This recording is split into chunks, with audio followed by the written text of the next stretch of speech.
MSLI TV رہنمائی بدلتی دنیا کے لیے۔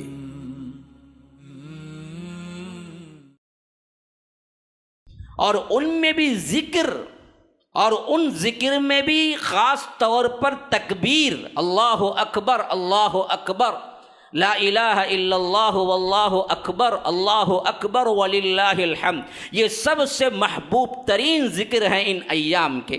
آزاد ذکر ہیں جو کہ ہر وقت کر سکتے ہیں، کرنا چاہیے، بازاروں میں، دکانوں میں، اپنے اپنے بزنس میں، اپنے اپنے اوقات میں، اپنی جاب میں، اپنے سفر میں، اپنے چلتے پھرتے عمل میں، ہر معاملے میں اللہ کا ذکر، یہ اللہ اکبر۔ تو یاد رکھیے اس میں سب سے پہلی چیز جو ہے 9 کا روزہ ہے۔ 9 کا روزہ یہ رب العالمین نے ایک بہت بڑی عطا ہے جو اللہ تبارک و تعالی نے اپنے حبیب کے ذریعے ہمیں عطا کی، اور اللہ کے رسول صلی اللہ علیہ وسلم نے فرمایا کہ اس روزے پر مجھے امید ہے کہ اللہ تبارک و تعالی 2 سال کے گناہ معاف کرے گا، پچھلے سال کے اور آنے والے سال کے، نسبت کام نہیں آئے گی۔ تو اسی لیے فرمایا کہ میرے نام سے قربانی کرو، میرے علاوہ کسی اور کے نام کا اللہ تبارک و تعالی قبول نہیں کرتا، وہ حرام ہے۔ وما احل لغیر اللہ، اللہ کے علاوہ جس کا نام بھی لے کے تم قربانی کرو گے وہ تمہارے اوپر بھی حرام ہے اور شرک اکبر ہے۔ تو یاد رکھو قربانی میں سب سے اہم ترین چیز اللہ کے نام کو بلند کرنا ہے۔ بسم اللہ اللہ اکبر۔ السلام علیکم ورحمۃ اللہ وبرکاتہ۔ حاضرین، یہاں پر قربانی کے جو حصص کا سسٹم جاری ہے کئی سالوں سے، تقریباً 15 سالوں سے جاری ہے، تو ابھی بھی حصص کے لیے رجسٹریشن جاری ہیں۔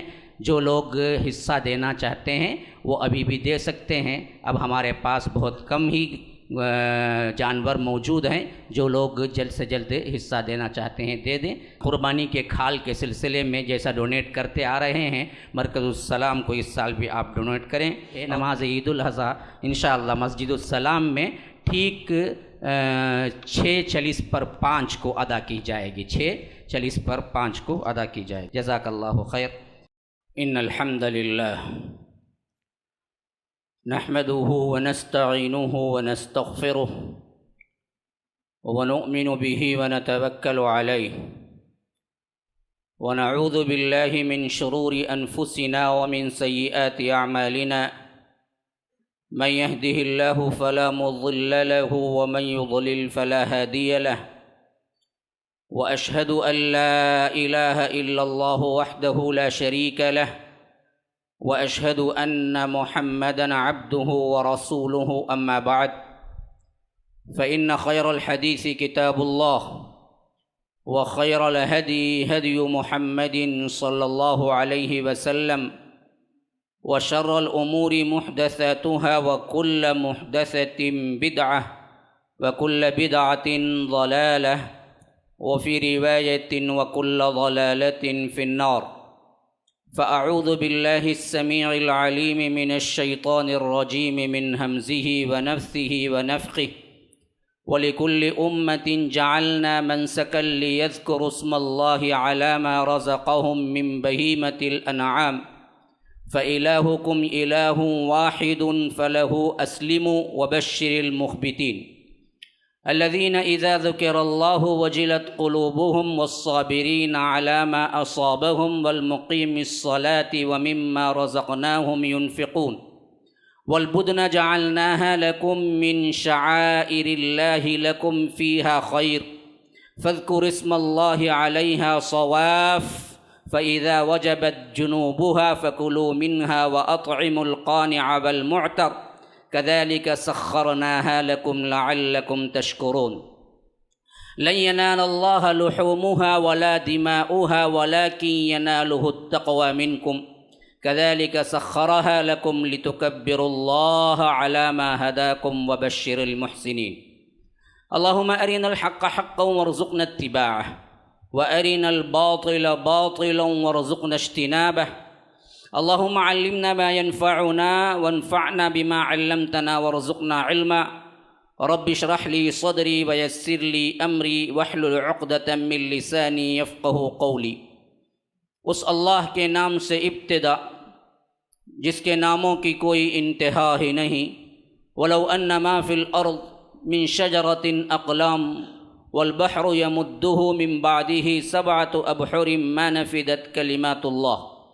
اس ذات اقدس پر کروڑوں درود و سلام ہوں جو تمام جہانوں کے لیے رحمت للعالمین بن کے آئے تھے۔ اللہم صلی علی محمد وعلی آل محمد کما صلیت علی ابراہیم وعلی آل ابراہیم انک حمید مجید، وبارک علی محمد وعلی آل محمد کما بارکت علی ابراہیم وعلی آل ابراہیم انک حمید مجید۔ برادران اسلام، واجب الاحترام بزرگوں، دوستوں، عزیز ساتھیوں، لائق احترام ماؤں اور بہنوں، اللہ تبارک و تعالی نے یہ جو دن دیے ہیں یہ بڑے ہی عظمت والے دن ہیں۔ جو عشرہ ہمارا چل رہا ہے، ذی الحج کی آج 8 تاریخ ہے اور ابھی 2 دن ہیں جس کے اندر ہمیں عید آنے والی ہے، اور اس عشرے کی فضیلت کے اعتبار سے اللہ کے رسول صلی اللہ علیہ وسلم نے فرمایا، جہاد پر نکلنے والا شخص جو عمل کرتا ہے اس عمل سے بھی زیادہ اللہ تبارک و تعالی کو محبوب اس دن کے عمل ہیں، خواہ وہ دن میں کیے جائیں، خواہ وہ رات میں کیے جائیں، خواہ وہ فرائض کے کیے جائیں، خواہ وہ نوافل کے کیے جائیں، ہر عمل 1 ذی الحج سے لے کر 10 ذی الحج تک یہ وہ ایام عظمت ہیں جن میں کرنے والے اعمال کو رب العالمین مجاہد فی سبیل اللہ، جو اللہ کی راہ میں نکلنے والا، جس کے بارے میں اللہ کے رسول صلی اللہ علیہ وسلم نے فرمایا کہ ایک لمحے کے لیے، ایک دن کے لیے بھی کوئی نکلتا ہے تو اللہ تعالیٰ اس کو جہنم کے 500 سال کی دوری تک کر دیتا ہے۔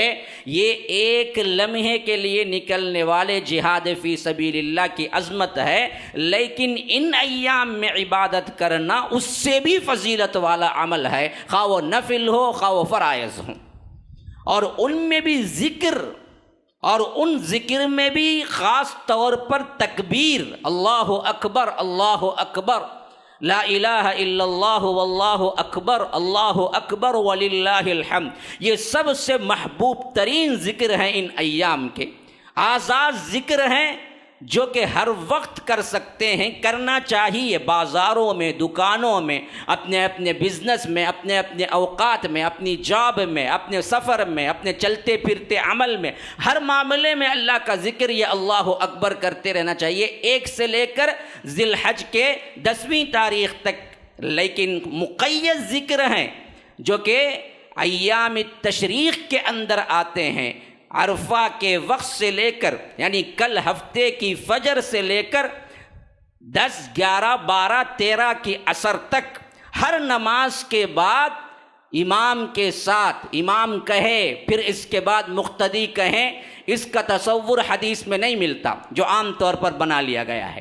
امام جیسے کہے ویسے ہی آپ بھی دھیمی آواز میں ہر نماز کے بعد یہ ذکر پڑھنا کہ اللہ اکبر یا اللہ اکبر اللہ اکبر اللہ اکبر، 3 مرتبہ بھی آیا ہے، 2 مرتبہ بھی آیا ہے، لا الہ الا اللہ اللہ اکبر وللہ الحمد، یہ کل فجر کی نماز کے بعد سے، کیونکہ عرفے کے اعتبار سے ہماری تاریخ کل سے شروع ہو رہی ہے۔ یہ اور بات ہے کہ حجاج کے لیے آج عرفہ ہے، لیکن کل ہمارے لیے ذی الحج کا 9 ہے، تو وہاں سے ہم شروع کر کے 13 ذی الحج تک پڑھیں گے، ایام تشریق تک۔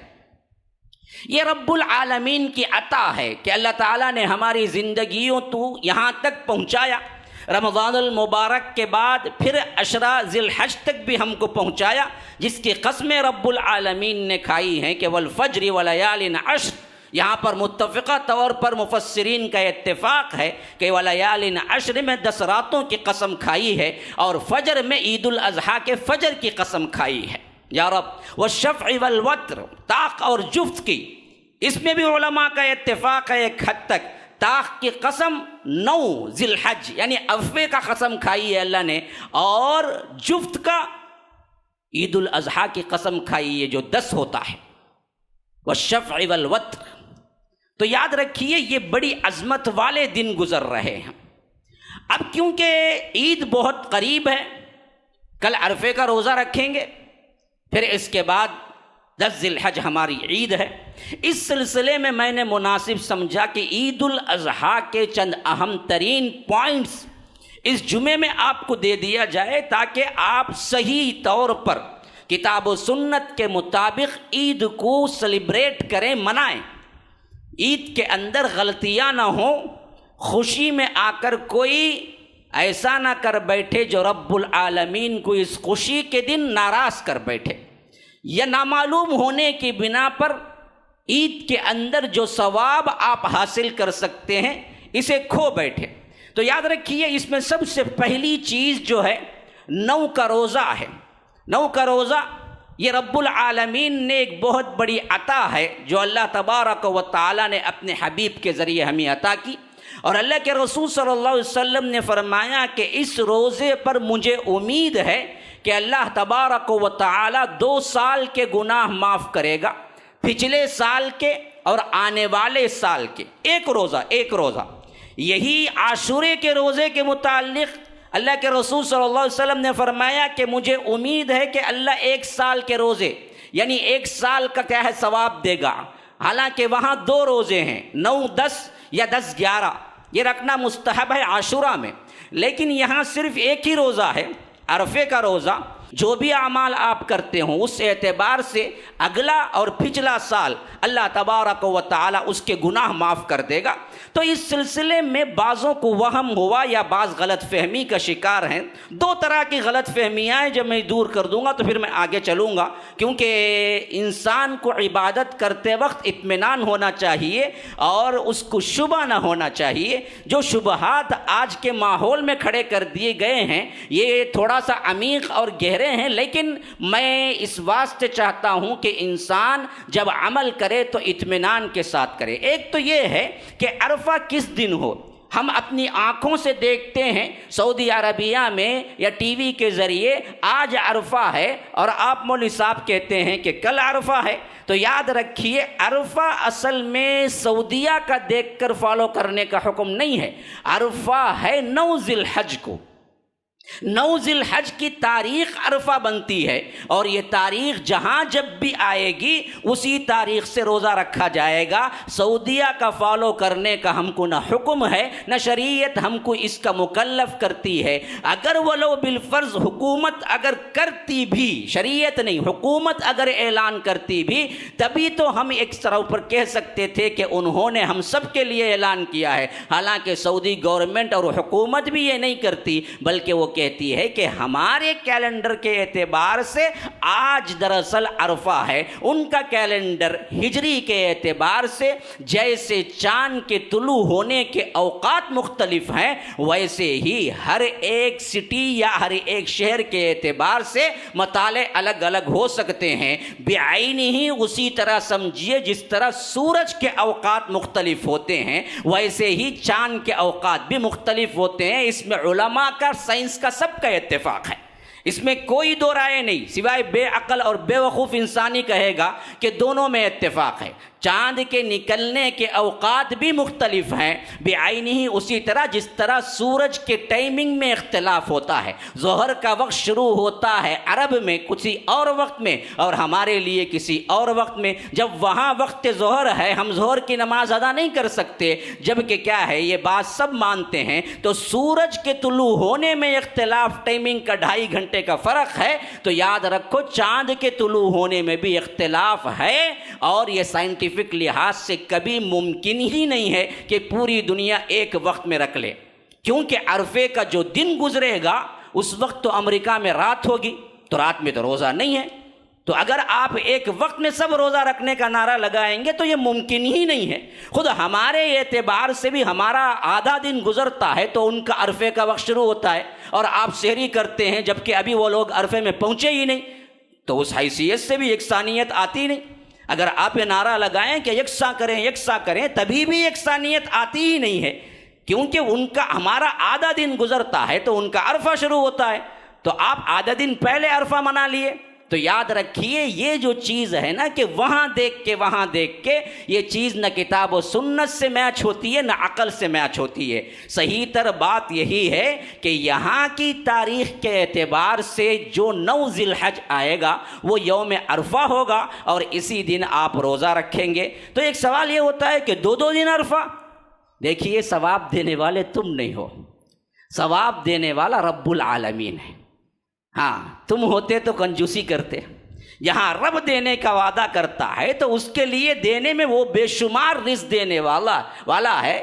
ان اللہ یرزق من یشاء بغیر حساب، جب وہ دے سکتا ہے تمہیں کیا پریشانی ہے کہ اللہ تبارک و تعالی نیتوں کا جاننے والا ہے، نیت کے اعتبار سے تمہیں دے گا، خواہ تم کوئی بھی دن رکھو، اگر وہ آپ کے اعتبار سے 9 ذی الحج ہے تو اللہ تعالیٰ آپ کو دے گا، ان کے اعتبار سے 9 ذی الحج ہے تو کسی اور کو کیا ہے ان کے اعتبار سے دے گا، یہ کوئی بڑا مسئلہ نہیں۔ دوسرا آج کے اعتبار سے جو ایشو ہوا ہے وہ یہ کہ ہمارا عرفے کا روزہ ہفتے کے دن آ رہا ہے اور حدیث کے اندر ہے کہ ہفتے کے دن کا روزہ نہ رکھو، یہ حدیث بالکل صحیح ہے، امام البانی نے اس کو صحیح کہا ہے، ابو داؤد ترمذی کے اندر یہ حدیث آئی ہے۔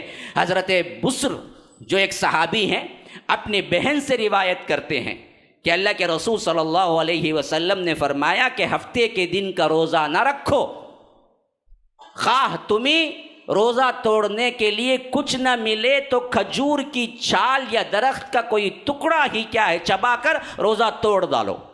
یہ حدیث ترمذی میں، ابن ماجہ میں اور دوسری کتابوں میں بھی آئی ہے، امام البانی رحمہ اللہ نے اس کو صحیح کہا ہے۔ اس حیثیت سے بھی شک پیدا ہوتا ہے کل تو ہفتہ ہے، ہم روزہ کیسے رکھیں گے؟ ہفتے کے دن کا تو اللہ کے رسول صلی اللہ علیہ وسلم نے منع کیا ہے، لیکن یاد رکھیے یہ منع کچھ اور ہے، ہفتے کے دن کا جو روزہ ہم رکھتے ہیں یہ کچھ اور ہے۔ اس کو سمجھنے کے لیے 2 باتیں میں آپ کے ذہن میں رکھتا ہوں۔ بخاری و مسلم کی روایت کے اندر یہ حدیث آئی ہے کہ حضرت ابو ہریرہ روایت کرتے ہیں کہ فرمایا اللہ کے رسول صلی اللہ علیہ وسلم نے جمعہ کا اکیلا روزہ نہ رکھو الا یہ کہ تم پہلے ایک دن رکھ لو بعد ایک دن رکھ لو، یہ بخاری و مسلم کی روایت ہے۔ تو معلوم ہوا کوئی بندہ جمعہ کا روزہ رکھتا ہے تو ہفتے کا روزہ رکھ سکتا ہے۔ صاف اللہ کے رسول صلی اللہ علیہ وسلم کہتے ہیں کہ جمعہ کے دن کا اکیلا مت رکھو، اگر رکھنا ہی ہے تو یا تو جمعرات کا ملا لو یا نہیں جمعہ اور ہفتہ ملا لو، تو معلوم ہوا ہفتے کے دن کا روزہ رکھ سکتے ہیں۔ بخاری کی روایت حدیث نمبر 1985 ہے، آپ دیکھ لیجئے۔ اچھا ایک دوسری روایت آئی ہے جویریہ رضی اللہ عنہا سے، اللہ کے رسول صلی اللہ علیہ وسلم کی بیوی ہیں۔ اللہ کے رسول صلی اللہ علیہ وسلم ان کے گھر آتے ہیں جمعہ کے دن جب وہ روزہ رکھی ہوئی ہیں، تو اللہ کے رسول صلی اللہ علیہ وسلم پوچھتے ہیں روزہ ہے؟ کہا کہ ہاں روزہ ہے۔ کہا کہ کیا کل تم نے روزہ رکھا؟ کہا کہ نہیں۔ اچھا آنے والے کل میں روزہ رکھنے کا ارادہ ہے یعنی ہفتے کے دن؟ کہا کہ نہیں۔ تو پھر اللہ کے رسول صلی اللہ علیہ وسلم نے فرمایا کہ روزہ توڑ دو۔ تو یہاں پر بھی معلوم ہوا یہ بھی بخاری کے اندر آنے والی روایت 1986 ہے، وہ اوپر والی روایت 1985 ہے، یہ 1986 ہے۔ تو اس روایت میں بھی اللہ کے رسول صلی اللہ علیہ وسلم فرماتے ہیں کہ دیکھو اگر تمہارا ارادہ ہفتے کا رکھنے کا ہے تو رکھو، اگر ہفتے کا نہیں ہے تو تم توڑ دو۔ تو معلوم ہوا کہ ہفتے کا روزہ رکھنا بالکل جائز چیز ہے۔ تو اوپر جو ممانعت آئی ہے وہ کیا ہے؟ ابھی آتا ہوں میں آپ کے سامنے۔ ایک تیسری روایت کو بھی لے لیتے ہیں، اس روایت میں حضرت ابو ہریرہ ہی کی روایت ہے، فرمایا اللہ کے رسول صلی اللہ علیہ وسلم نے سب سے بہتر روزہ صوم داؤد ہے، یعنی حضرت داؤد علیہ السلام کا روزہ ہے، وہ ایک دن روزہ رکھتے ایک دن افطار کرتے۔ اب ایک بندہ ایک دن روزہ رکھتا ایک دن افطار کرتا تو ضرور بھی ضرور ہفتے کا دن آئے گا اس کو۔ ہاں جو بندہ روزہ رکھتا آ رہا ہے، مثلا سمجھیے کہ اس کا ایک دن چھوڑنے کا جمعہ رہا تو رکھنے کا ہفتہ ہوگا، اور یہ سب سے بہترین روزہ ہے جو حضرت داؤد علیہ السلام رکھتے تھے، ایک دن روزہ ایک دن افطار، ایک دن روزہ ایک دن افطار، ایسا کرتے آئیں گے تو ضرور بھی ضرور ہفتے کا روزہ آئے گا اس کے اندر، تو وہ بھی جائز ہے۔ تو یہ 3 احادیث ذہن میں رکھیے، ہفتے کا روزہ رکھنا بالکل جائز چیز ہے، کوئی غلط چیز نہیں ہے، نہ رکھنے کی ممانعت اس حدیث میں اس روزے کو نہیں ہے۔ تو پھر کس کو ہے؟ اب آئیے اسلاف کی طرف جائیں گے۔ حافظ ابن حجر عسقلانی رحمہ اللہ شارح بخاری ان احادیث کی تشریح کرتے ہوئے فرماتے ہیں، کہتے ہیں کہ اصل بات یہ ہے ہفتے کے دن کے روزہ رکھنے کی ممانعت ان روزوں پر نہیں ہے جو کسی وجہ سے رکھتے ہیں۔ مثلا شوال کے 6 روزے رکھتا ہے، اب عید کے بعد وہ شروع کیا، اس میں ہفتہ آ رہا ہے، ہفتے کے دن روزہ رکھتا ہے، کوئی مسئلہ نہیں۔ عرفے کا روزہ ہو، کوئی مسئلہ نہیں۔ اسی طرح کیا ہے، ہمیشہ وہ بس بعض روزے رکھتا آ رہا ہے، یا قضا کے روزے ہیں وہ رکھتا آ رہا ہے، اس میں ہفتے کا دن آ گیا، کوئی چھوڑنے کی کیا ہے کوئی ضرورت نہیں ہے۔ اسی طرح کیا ہے، عاشورہ کا دن ہفتے کا دن آ گیا، چھوڑنے کی کوئی وجہ نہیں ہے۔ تو یاد رکھو، کہتے ہیں ابن حجر عسقلانی رحمہ اللہ نے کسی بھی وجہ سے ہفتے کے دن کا روزہ رکھنے کا جو معاملہ ہے وہ رکھتے آنا ہے، اس میں ممانعت نہیں ہے۔ صرف تعظیم کے اعتبار سے اکیلا ایک بلا کسی سبب کے نفل ہفتے کا روزہ رکھنا منع ہے، جیسے جمعہ کا روزہ رکھنا منع ہے، بس یہ بات ہے اصل میں۔ بلا کسی سبب کے نفل کی نیت سے تعظیماً ہفتے کا روزہ، جیسے یہودیوں کے پاس سبت یعنی ہفتے کا دن تعظیم کا عید کا دن تھا، تو اسی لیے اللہ کے رسول صلی اللہ علیہ وسلم نے منع کیا کہ دیکھو یہ دراصل ان کی تعظیم کا دن ہے، تم بھی تعظیم کرنے کی نیت سے مت رکھو۔ اگر یہ معاملہ نہیں ہے، کسی وجہ سے آ رہا ہے، جیسے عرفے کا روزہ، عاشورہ کا روزہ، ایام 20 کے روزے ہیں اس میں ہفتے کا دن آ رہا ہے، یا اسی طرح شوال کے 6 روزے ہیں اس میں ہفتے کا دن آ رہا ہے، قضا روزے ہیں اس میں ہفتے کا دن آ رہا ہے، تو ان روزوں میں ممانعت نہیں ہے، آپ ہفتے کے دن رکھ سکتے ہیں۔ جو حدیث بسر میں آیا ہے، جو حضرت بسر رضی اللہ عنہ روایت کرتے ہیں کہ اللہ کے رسول نے کہا کہ ہفتے کے دن کا روزہ نہ رکھو، وہ کون سا روزہ ہے؟ وہ صرف نفل کی نیت سے اکیلا ایک روزہ تعظیم ہفتے کا، ہفتے کو تعظیم کرتے ہوئے رکھنا، جیسا یہودیوں کا عقیدہ ہے، منع ہے، اس کے علاوہ کوئی چیز منع نہیں ہے۔ تو آپ کل کا روزہ عرفے کی نیت سے اللہ کے فضل و کرم سے بالکل رکھ سکتے ہیں، اس میں کوئی دو رائے نہیں ہے۔ علماء نے جو حدیث کی تشریح بیان کی وہ میں نے بیان کر دی، اس میں میرا اپنا کوئی قول نہیں ہے۔ تو بہرکیف ایک شبہ ہو گیا تھا ہفتے کے دن آنے سے، میں نے مناسب سمجھا کہ وہ آپ کے سامنے تفصیلاً رکھ دوں۔ پھر اس کے بعد عرفے کا جو روزہ ہے، اس کے بعد جو 10 ذی الحج آتا ہے، اس میں اللہ تبارک و تعالی نے جو ہم پر سب سے بڑی عطا کی ہے وہ ہے قربانی۔ اس میں اللہ تبارک و تعالی نے فرمایا کہ وَلِكُلِّ أُمَّةٍ جَعَلْنَا مَنْسَكًا، دیکھو ہر امت کو ہم نے قربانی مقرر کی۔ معلوم ہوتا ہے کہ یہ قربانی جو ہمارے لیے ہے یہ اللہ تبارک و تعالی نے پچھلی امتوں کو بھی دی تھی، لیکن ہمیں سب سے بڑی عظمت والی چیز دی۔ لیکن یہ بات ہمارے لیے نہیں ہے، ہر ایک امت کو ہم نے قربانی رکھی۔ حتیٰ کہ یہ روایت جو میں آپ کو بیان کر رہا ہوں یہ حابیل قابیل کے سلسلے میں آئی ہے کہ ان لوگوں نے بھی قربانی کی جو حضرت آدم کے بیٹے ہیں، اور اس کی تفصیلی طور پر بات اللہ تبارک و تعالی سورہ مائدہ میں رکھا ہے۔ وَاتْلُو عَلَيْهِمْ نَبَأَ ابْنَيْ آدَمَ بِالْحَقِّ، آدم علیہ السلام کے بیٹوں کا قصہ حق کے ساتھ سنائیے۔ اِذْ قَرَّبَا قُرْبَانًا، انہوں نے قربانی کی، فَتُقُبِّلَ مِنْ أَحَدِهِمَا، اللہ نے ایک کی قربانی قبول کر لی، وَلَمْ يُتَقَبَّلْ مِنَ الْآخَرِ، اور دوسرے کی قربانی رد کر دی۔ تو قربانی کا تصور حضرت آدم سے چلا آ رہا ہے، اور اس میں اللہ تبارک و تعالی نے خصوصیت سے جو فرمایا وہ یہ ہے کہ فَاذْكُرُوا اسْمَ اللَّهِ، دیکھو یہ اللہ کے نام سے ہونی چاہیے۔ یہاں ہم سبق یہی لینا ہے، قربانی صرف اور صرف اللہ کے نام سے ہو۔ قادر ولی کا بکرا نہیں، کالے شاہ ولی کی بھینس نہیں، فلاں کا فلاں نہیں۔ یاد رکھو اگر کسی اور نام سے کرتے ہیں تو شرک اکبر ہے، اور جو شرک اکبر کر کے مر گیا کبھی بھی وہ جنت داخل نہیں ہوگا۔ وَمَن يُشْرِكْ بِاللَّهِ فَكَأَنَّمَا خَرَّ مِنَ السَّمَاءِ فَتَخْطَفُهُ الطَّيْرُ أَوْ تَهْوِي بِهِ الرِّيحُ فِي مَكَانٍ سَحِيقٍ، کہ اگر کوئی شرک کرتا ہے تو اللہ تبارک و تعالی اس کی روح آسمان پہ پہنچتی ہے تو اللہ وہاں سے اٹھا کے اسے پھینکتا ہے، یہاں تک کہ وہ کسی دور دراز مکان پہ جا پڑتی ہے۔ یہ رب العالمین کا قول ہے، اس پر جنت حرام ہے۔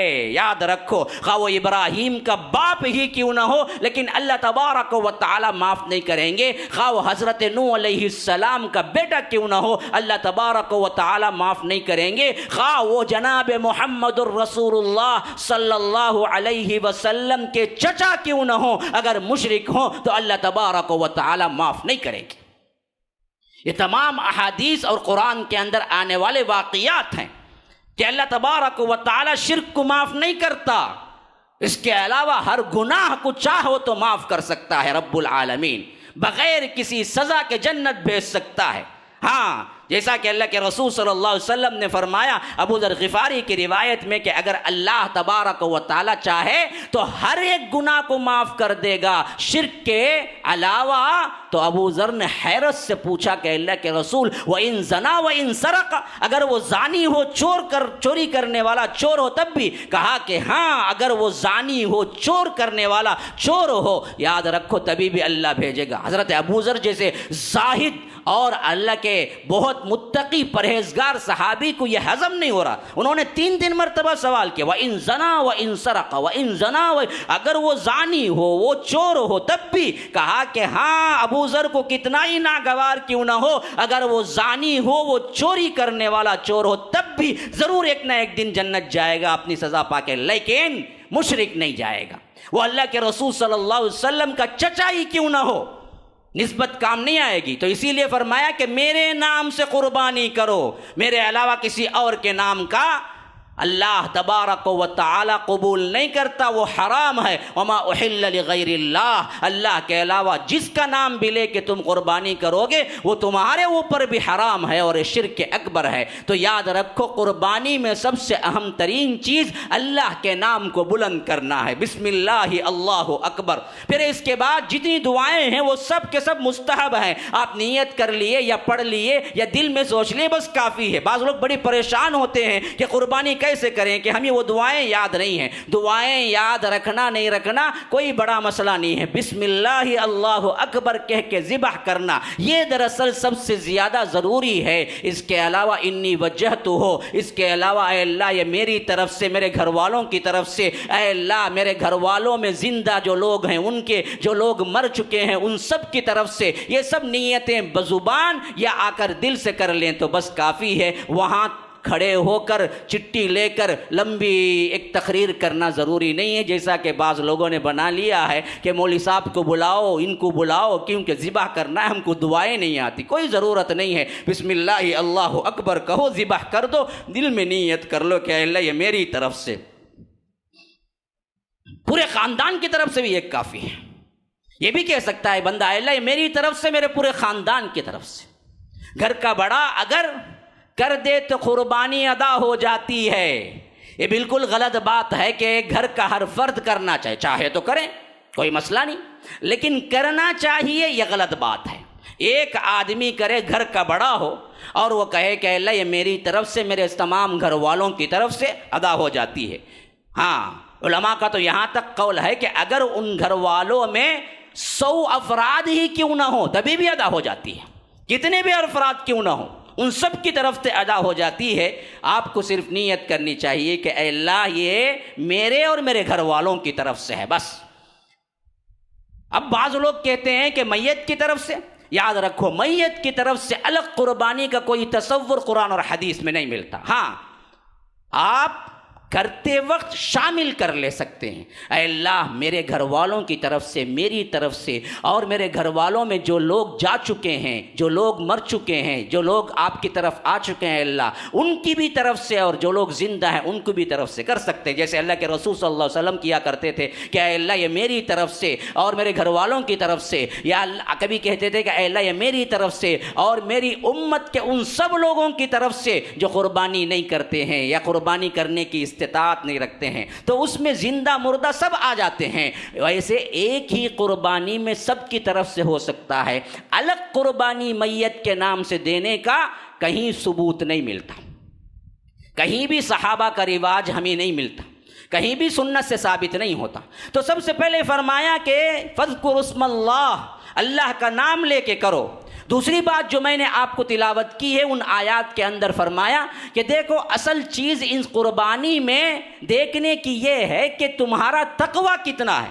فرمایا کہ لن ینال اللہ لحومها ولا دماؤها ولکن ینالہ التقوی منکم، اللہ تبارک و تعالیٰ کے پاس نہ تمہارا خون پہنچتا ہے نہ تمہارا گوشت پہنچتا ہے، تم ذبح کرتے ہو، تم کھا جاتے ہو، یا فریج میں رکھ رکھ کے کباب بنا بنا کے 3 4 دن تم کھاتے ہو۔ اللہ کے پاس نہ گوشت پہنچتا نہ خون پہنچتا، اللہ کے پاس پہنچتا ہے تو کیا پہنچتا ہے؟ وَلَكِنْ يَنَالُهُ التَّقْوَى، تمہارا تقوی پہنچتا ہے کہ اللہ کے لیے قربانی آج ہم نے جانور کی، کل قربانی کے لیے رب العالمین میرا مال مانگے، میری اولاد مانگے، میرا سب کچھ اے اللہ تیرے لیے حاضر ہے، یہ جذبہ ہے اصل قربانی کا۔ تو یاد رکھو اس منظر کو ہمیں ذہن میں رکھنا ہے کہ رب العالمین نے ہم سے اس قربانی کے عوض تقوی چاہا ہے۔ یہ تقوی کس طرح ہم بلند کریں، اس تقوی کے لیے ہم کیا کام کریں؟ جہاں تک ہو سکے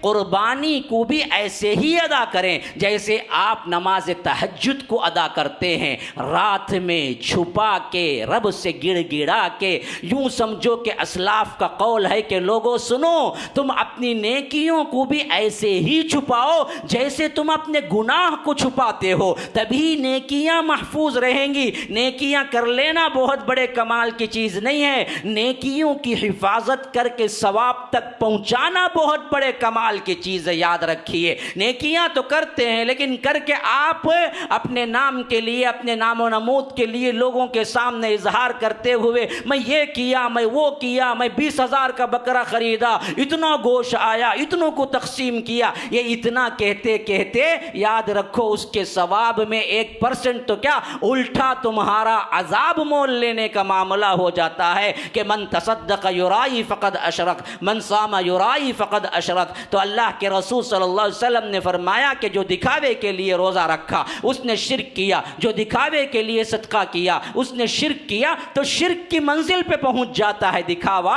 تو یاد رکھو نیکیوں کو بھی اسی طرح چھپانا چاہیے جس طرح انسان اپنے گناہوں کو چھپاتا ہے، تو یہ بھی عبادت ہے، یہ بھی نیکی ہے۔ تو یاد رکھو جہاں تک ہو سکے اپنا میں پنا، اپنے بکرے کے بارے میں، اپنے بکرے کے خریدے کے بارے میں ہزاروں روپیے یا اتنے کیا، یہ کیا، وہ کیا، یہ بولنے کے بجائے آپ کو اپنے آپ کو چھپانا چاہیے کہ کتنے کا خریدا، ہاں بھائی خریدا، اچھا خریدا، یہ نہیں کہ اتنے کا خریدا، پتہ ہے معلوم ہے ایسے کیا ویسے کیا۔ اسی پر بحث مباحثے میں ہمارے کئی گھنٹے لگ جاتے ہیں۔ اللہ کی قسم اگر اس سے نیت صرف دکھاوا ہو تو پھر تو کیا ہے، یہ اللہ کے لیے قربانی نہیں، نہ تقوی کی بڑھوتری کا کام ہے۔ میرے بھائیو عمل کرو، عمل کو ضائع نہ کرو، عمل کرنے کے بعد بھی عمل کو ضائع کرنے والے سب سے بدترین قسم کے لوگ ہیں۔ تو عمل کرو، حفاظت کرو، حفاظت کرو کہ اللہ تک پہنچ جائے۔ تو یہ اللہ تک پہنچنے کا سب سے بہترین ذریعہ کیا ہے؟ اپنے عمل کو اللہ کے لیے خالص کرو، حنفاء للہ، اللہ تبارک و تعالیٰ کے لیے حنیف بنو، اللہ کے لیے اس دین کو خالص کرو۔ الا للہ الدین الخالص۔ دیکھو یہ اللہ تبارک و تعالیٰ ہی کے لیے ہے یہ دین، اسی کے لیے ہر کام کرو۔ تو قربانی میں یاد رکھیے دکھاوا آج ہمارے معاملے میں بہت عام ہو چکا ہے۔ منڈیوں میں، بازاروں میں، بکروں کو خرید و فروخت میں، کاٹنے میں، ہر معاملے میں دکھاوا۔ یاد رکھو یہ بالکل بھی عمل کو ضائع کر دینے والی چیز ہے۔ تیسری بات یہ ہے کہ خریدار کے اعتبار سے 4 چیزوں کو آپ کو لازماً دیکھنا پڑے گا کہ بکرا آپ خریدتے ہیں تو کیسا ہے، کیونکہ شریعت نے تحدید لگائی ہے بکرے کے لیے 1 سال کم از کم ہونا چاہیے، بکرے کے لیے 1 سال کم از کم ہونا چاہیے، اس سے کم کا بکرا اللہ کے ہاں قابل قبول نہیں ہے، 1 سال کی عمر ہو۔ اسی طرح گائے کے لیے 2 سال کی عمر مکمل ہونا چاہیے، اس سے کم کی گائے اللہ کے ہاں قابل قبول نہیں ہے۔ اونٹ کے لیے 5 سال مکمل ہو، اس سے کم کا اللہ کے ہاں قابل قبول نہیں ہے۔ اور اسی طرح اللہ کے رسول صلی اللہ علیہ وسلم نے فرمایا 4 لا تجوز، دیکھو 4 عیب والے جانور اللہ کے ہاں قابل قبول نہیں ہیں۔ ایک وہ جانور جو کانا ہو، جس کا کانا پن بالکل ظاہر ہو رہا ہو، یہ جانور اللہ کے ہاں قابل قبول نہیں ہے۔ ایک لنگڑا ہو جس کا لنگڑا پن بالکل ظاہر میں دکھ رہا ہو، یہ جانور قربانی کے لیے جائز نہیں ہے۔ اسی لیے فرمایا کہ اسی طرح مریض ہو، ایسا مرض جو بالکل واضح طور پر دکھ رہا ہو، ایسا مریض جانور اللہ کے ہاں قابل قبول نہیں ہے۔ چارہویں شرط اللہ کے رسول نے بتائی، ایسا دبلا پتلا جس کے اندر نہ گودا ہو، نہ چربی ہو، نہ گوشت ہو، صرف ہڈیوں کا ڈھانچہ ہو، ایسا جانور اللہ کے ہاں قابل قبول نہیں ہے۔ یہ چار عیب دیکھ کے لینا چاہیے کہ اس کے اندر لنگڑا پن نہ ہو، کانا پن نہ ہو، مریض نہ ہو، اور اسی طرح لاغر نہ ہو۔ یہ چار چیزوں کے علاوہ اگر کوئی اور چیز ہے تو وہ چیز میں اختلاف ہے۔ اگر وہ آپ لے چکے ہیں تو بہتر ہے کہ اس کی قربانی کر لی جائے، جیسا کہ عام طور پر ہوتا ہے کہ کن کٹا ہے یا اگر سنگ کٹا ہے۔ اگر وہ پیدائشی سنگ والا نہیں ہے تو بالکل جائز ہے، لیکن بعد میں ہونے کے بعد سنگ ٹوٹی ہے تو بھی جائز ہے، لیکن اس سے بہتر ملتا ہے تو بہتر خرید لو۔ کن کٹا ہے اگر وہی ہے تو خرید لو، اگر خریدنا ہے تو کن کٹا نہ خریدو۔ خرید لیے ہیں، اب میں کیا کروں، تبدیل تو نہیں کر سکتا، کر لو، کوئی مسئلہ نہیں، جائز ہے، لیکن اگر اس سے بہتر ملتا ہے تو وہ بہتر لے لو، کن کٹا نہ لو، تاکہ اللہ کے حضور تمہاری قربانی ہو۔ کیونکہ یہ پیش کس کے دربار میں ہو رہا ہے؟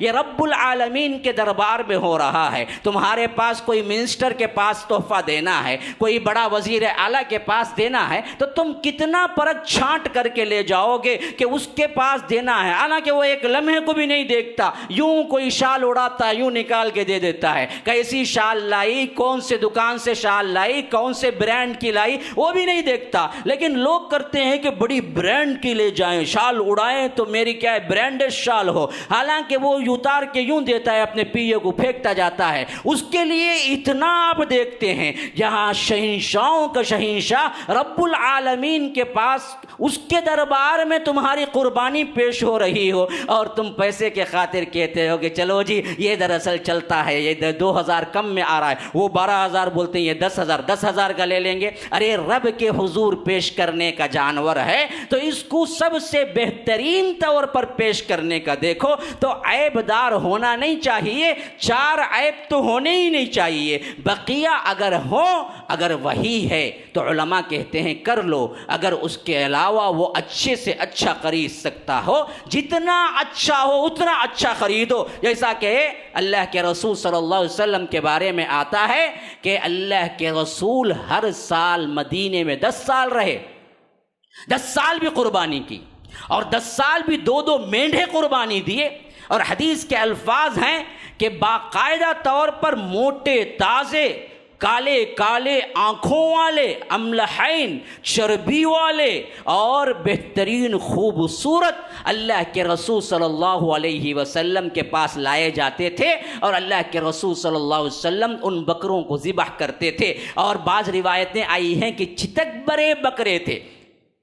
کیا مانا؟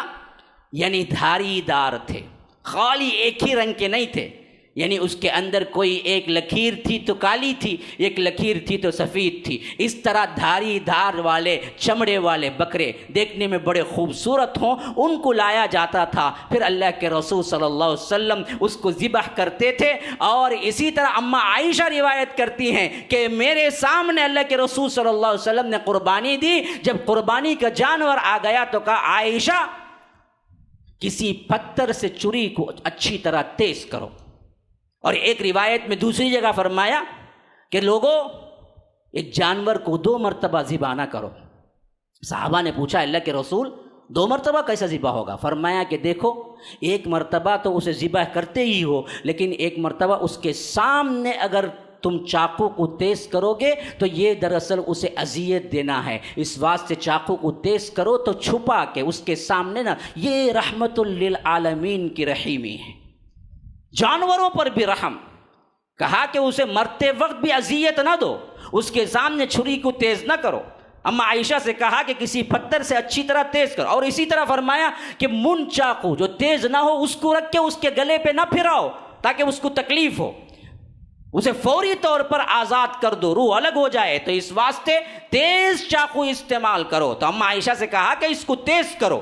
اور بعض لوگوں میں جو مشہور ہو گیا ہے کہ 1.5 کرنا ہے برابر، 1 پورا کرنا ہے پھر آدھا کرنا ہے، بعض لوگ کہتے ہیں کہ 2 مرتبہ گلے پہ پھرانا ہے، پھر کیا ہے تیسرے مرتبہ کے آدھے میں لا کے کھڑا کرنا ہے۔ یہ سب چیزیں کیا ہیں اپنے طور پر ایجاد کر لی گئیں، ایسی کوئی بات نہیں ہے۔ تیز چھری سے جلد اس کا نرخرا جو ہے وہ کٹ جائے، اور جب آپ اس کے گلے پہ چھری رکھیں تو بسم اللہ اللہ اکبر کہیں، پھر اس کے بعد آپ یہ دعائیں کر لیں، کوئی مسئلہ نہیں ہے، یا دل میں رکھ لیں، کوئی مسئلہ نہیں ہے۔ ذبح کرنے کے بعد اللہ تبارک و تعالی کہتا ہے فَكُلُوا مِنْهَا وَأَطْعِمُوا الْقَانِعَ وَالْمُعْتَرَ، کہا کہ کھاؤ اس میں سے۔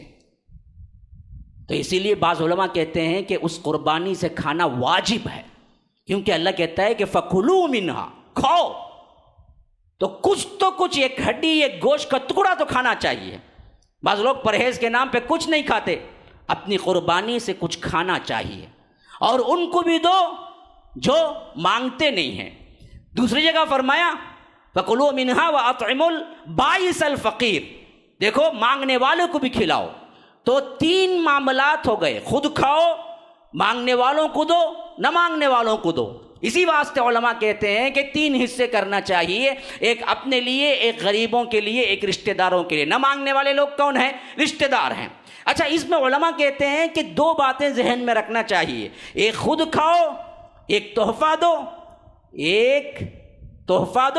اور ایک صدقہ دو۔ ایک صدقہ دو، ایک تحفہ دو، ایک خود کھاؤ۔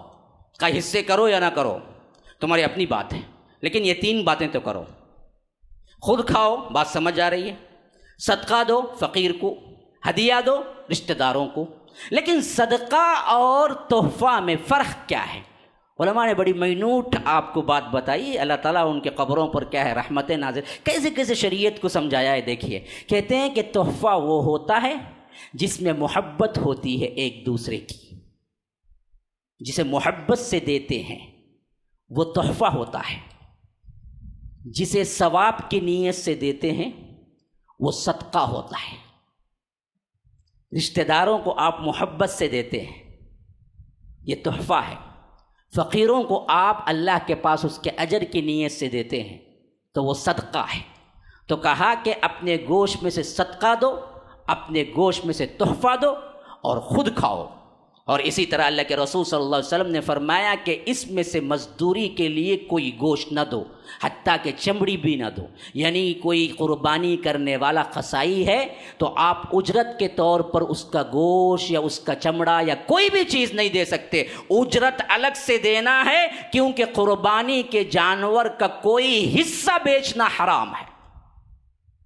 خود کھا سکتے ہیں لیکن اجرت کے طور پہ نہیں دے سکتے۔ بعض لوگ عمومی طور پر کیا کرتے ہیں، قصاب آیا 1,500 روپے بات ہوئی، اسے کیا کرتے ہیں ادھر ادھر کی بوٹیاں چمڑا وغیرہ دے کر 1,000 روپے لے لو بھائی، تو گویا کہ آپ نے کیا کیا، اس کی اجرت کے 500 روپے یہاں سے دے دیے اور 1,000 روپے کیش دیا۔ تو یاد رکھیے یہ چیز بالکل بھی صحیح نہیں ہے۔ آپ کو قربانی کا گوشت بیچنا کسی حالت میں نہیں ہے، اجرت الگ دیں گے، اور اسے تحفتاً کچھ دینا چاہتے ہیں تو دے سکتے ہیں، لیکن اجرت کی کمی میں نہیں۔ اس طرح بکرا کاٹنے کے بعد، جانور کاٹنے کے بعد آپ خود کھائیں، پھر دوسروں کو بھی کھلائیں، بانٹیں، اور اس کے ساتھ ساتھ تکبیر و تحلیل کرتے رہیں، اللہ اکبر پڑھتے رہیں، اور اس کے ساتھ ساتھ اللہ تبارک و تعالیٰ کی شکر گزاری کرتے رہیں، اور اپنے دل میں اللہ کے ہاں اللہ کے دین کے لیے، اللہ کے دین کی نصرت کے لیے آپ اپنے آپ کو تیار کریں، اپنے تقوی کو بڑھائیں۔ یہ ایسا دن ہے جس میں سب سے پہلے آپ نماز پڑھیں گے، پھر قربانی کریں گے۔ نماز سے پہلے کوئی قربانی کرتا ہے تو اس کی قربانی نہیں، وہ کھانے کا گوشت بن جاتا ہے۔ تو عید الاضحیٰ میں سنت طریقہ یہی ہے کہ اللہ کے رسول صلی اللہ علیہ وسلم سیدھے عیدگاہ نکلتے، نماز پڑھتے، پھر اس کے بعد ذبح کرتے، پھر اسی سے کھاتے۔ عید الفطر میں اس کا بالکل الٹا طریقہ تھا۔ اللہ کے رسول کچھ کھجوریں کھاتے، پھر عید الفطر کے لیے عیدگاہ جاتے، لیکن عید الاضحیٰ میں اللہ کے رسول صلی اللہ علیہ وسلم کچھ بھی کھائے بغیر پہلے عیدگاہ آتے، پھر اس کے بعد نماز پڑھتے، پھر اس کے بعد پکاتے، پھر وہی گوشت سے کیا ہے کچھ کھاتے۔ تو یاد رکھو اتنا جلدی عید الاضحیٰ اللہ کے رسول صلی اللہ علیہ وسلم پڑھا کرتے تھے کہ پہلے آئیں نماز پڑھیں پھر کیا ہے ذبح کریں پھر کھائیں۔ تو یہ جلدی پڑھنا یہ اللہ کے رسول صلی اللہ علیہ وسلم کی سنت ہے، اسی اعتبار سے یہاں پر 6:45 کو رکھا گیا ہے یہاں عید کی نماز مسجد السلام کے اندر۔ ہم نے بھی جلدی رکھی اس واسطے کہ اللہ کے رسول صلی اللہ علیہ وسلم کی سنت ادا کی جائے، پھر اس کے بعد جانور کاٹیں گے، پھر اس کے بعد آپ اپنے ناخن بال کاٹنا چاہیں تو کاٹ سکتے ہیں، کیونکہ جو لوگ قربانی کرنے والے ہیں وہ ناخن بال سے آپ کو 10 دن رکنا ہے، تو اس کے بعد آپ کرنا چاہیں، کرنا ضروری نہیں ہے، کرنا چاہیں تو کر سکتے ہیں۔ پھر اس کے بعد آپ عید کے بعد کے جو دن ہیں ایام تشریق کے، اس میں اللہ کے رسول صلی اللہ علیہ وسلم نے فرمایا ایام شرب و اکل، کھانے پینے کے دن ہیں، اس دن روزہ رکھنا حرام ہے۔ یہ تینوں دن ایام تشریق کھانے پینے کے دن ہیں، کھاؤ پیو، اللہ کا شکر ادا کرو، اللہ کی نعمتوں کا شکر ادا کرو۔ اللہ تبارک و تعالی ہمیں سنت کے طریقے پر چلنے کی توفیق عطا فرمائے۔ ھذا وباللہ التوفیق، وصلی اللہ وسلم علی نبینا محمد۔ اسأل اللہ لی ولکم ولسائر المسلمین من کل ذنب فاستغفروہ انہ هو الغفور الرحیم۔ السلام علیکم ورحمۃ اللہ وبرکاتہ۔ ایک اہم ترین اعلان یہ ہے کہ آپ لوگوں کو پہلے بھی بتایا جا چکا ہے کہ حفظ کی جو یہاں پر ابتدا ہونے والی ہے فل ٹائم اور یہاں پر بورڈنگ کے ساتھ رہنے کا، میں آپ کو بتا دوں اللہ کے فضل و کرم سے لوگوں تک بات پہنچی۔ تحفیظ کا جو سلسلہ ہم نے شروع کیا اور اعلان کیا کہ ایک طریقہ وہ ہے جو فل ڈے حفظ کرنے کا ہے، صبح 8 بجے سے لے کر 7 تک، شام میں رات میں وہ گھر جا سکتا ہے بچہ جس کی عمر 5ویں کے اوپر ہو۔ دوسرا ہم نے یہ اعلان کیا کہ دور دراز سے ہیں، تمل ناڈو کے علاوہ سے ہیں یا چنئی کے علاوہ سے ہیں، رک کے پڑھنا چاہتے ہیں بورڈنگ کے ساتھ، تو ان کے لیے بھی یہاں پر قیام طعام کے ساتھ انتظام کیا گیا ہے۔ یہ میں نے اعلان کیا تھا، اللہ کے فضل و کرم سے ہم نے سوچا تھا کہ مکمل دونوں کو ملا کر 30-40 سیٹیں ہم مختص کریں گے، اور آج کی تاریخ تک 20 کے قریب سیٹیں ہو چکی ہیں۔ بعد میں افسوس کرنے کے بجائے آپ لوگوں کو ہم یہ اعلان کرتے ہیں کہ جو لوگ اپنے بچوں کو یا اپنے رشتہ داروں کے بچوں کو داخلہ کروانا چاہتے ہیں، سیٹیں بہت محدود ہیں، تو اس واسطے آپ سب لوگوں سے پھر ایک مرتبہ گزارش ہے کہ خاص طور پر یہاں کے محلے والے ہیں یا آ کر وہ لوگ ہیں جو اپنے بچوں کو حافظ بنانا چاہتے ہیں یا اپنے خاندانوں میں حفاظ پیدا کرنا چاہتے ہیں، جس کے لیے بے انتہا اجر و ثواب ہے، وہ جلدی کریں۔ اور جو لوگ بورڈنگ چاہتے ہیں، وہ میرے لیے بہت فون آئے، بہت کالس آئے بورڈنگ کے لیے، جب ہم نے ابھی بورڈنگ کا طے نہیں کیا تھا، لیکن جب بورڈنگ کا ہم نے اطلاع دے دی شاید ان لوگوں تک بات نہیں پہنچی ہے کہ جن لوگوں کے کالس آئے ان کے کالس پھر دوبارہ نہیں آئے۔ اس واسطے مجھے اعلان کرنا پڑتا ہے میڈیا کے ذریعے کہ جو بھی سن رہے ہیں، جو لوگ کہیں سے بھی ہوں انڈیا سے، اگر وہ اپنے بچے کو داخلہ کرانا چاہتے ہیں مستقل قیام طعام رہائش کے ساتھ، تو جاری ہیں ابھی داخلے، وہ اپنے نمبرات دیں